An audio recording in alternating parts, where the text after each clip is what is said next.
ইরানের মাথা যেন কোনোভাবেই ঠিক নেই। নিজেদের পরাজয় হবে এমন ভয়ের কোনো ছাপই নেই ইরানি যোদ্ধাদের। ইরান ঠিকই মুহুর্মুহু মিসাইল মেরে ইসরায়েল ও যুক্তরাষ্ট্রকে নাজেহাল করে তুলেছে। তবে এই যুদ্ধে ইরানের পাশে কোনো মুসলিম রাষ্ট্র না দাঁড়ালেও এবার আমেরিকার ওপর প্রচণ্ড ক্ষেপে গিয়ে তেহরানের পাশে দাঁড়ানোর ঘোষণা দিয়েছেন পারমাণবিক শক্তিধর দেশ উত্তর কোরিয়ার প্রেসিডেন্ট কিম জং উন। আমেরিকার শত্রু দেশ ইরানের সঙ্গে অনেক আগে থেকেই ভালো বন্ধুত্ব রয়েছে কিম জং উনের। আর ইরানের ওপর হঠাৎ ট্রাম্প নেতানিয়াহুর যৌথ বিমান হামলা মোটেই সহজভাবে নেননি উত্তর কোরিয়ার এই শক্তিশালী নেতা। সবার আগে তিনি এই হামলার প্রতিবাদ জানিয়ে বলেছিলেন যে ইরানে এটি তাদের মোটেই কোনো সামরিক হামলা নয়, বরং তা অবৈধ আগ্রাসন। এমনকি আন্তর্জাতিক আইনেরও লঙ্ঘন করে চলেছে তারা, এমনটি বলেছেন তিনি। তবে এবার ইরানের পাশে থেকে ইসরায়েল ও যুক্তরাষ্ট্রে সরাসরি মিসাইল মারার হুমকি দিয়েছেন তিনি। ইরানের পাশে থেকে কিম জং উনের এমন ঘোষণার পরপরই কিছুটা হলেও ট্রাম্পের কপালে দেখা দিয়েছে দুশ্চিন্তার ভাঁজ। এই যুদ্ধে একদিকে যুক্তরাষ্ট্র ও ইসরায়েলের পক্ষে অবস্থান নিয়েছে পারমাণবিক শক্তিধর ফ্রান্স, ইটালি, জার্মানি সহ পশ্চিমা বিশ্বের মোড়লরা।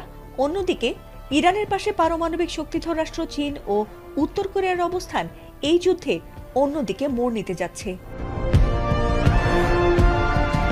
কিম জং উন জানিয়েছেন, আমেরিকা ইসরায়েল বরাবরই অন্য দেশে অযথাই গ্যাংস্টারের মতো গুন্ডামি করে থাকেন, আর তাই তাদের কাছ থেকে এর চেয়ে ভালো কিছু তিনি আশা করেন না। তবে খামেনিকে হত্যার পর যখন ইরান দখল করতে তারা মরিয়া হয়ে উঠেছে, ঠিক তখনই যেন তাদের বিরুদ্ধে হুঙ্কার দিলেন কিম জং উন। এবার ইরানকে সাহায্য করতে মিসাইল পাঠাতে চান বলে জানিয়েছেন তিনি। এমনকি একটি মিসাইলই তাদের সবাইকে ধ্বংস করে দিতে যথেষ্ট, এমনটাও জানিয়েছেন তিনি।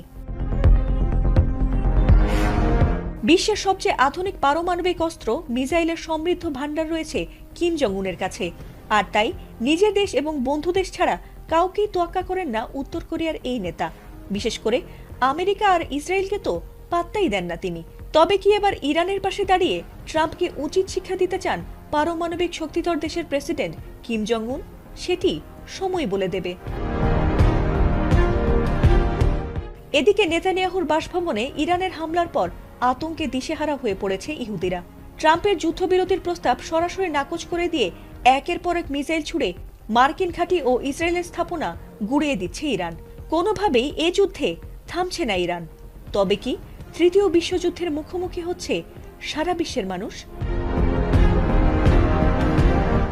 ফাতিমা সুলতানা, এটিএন বাংলা।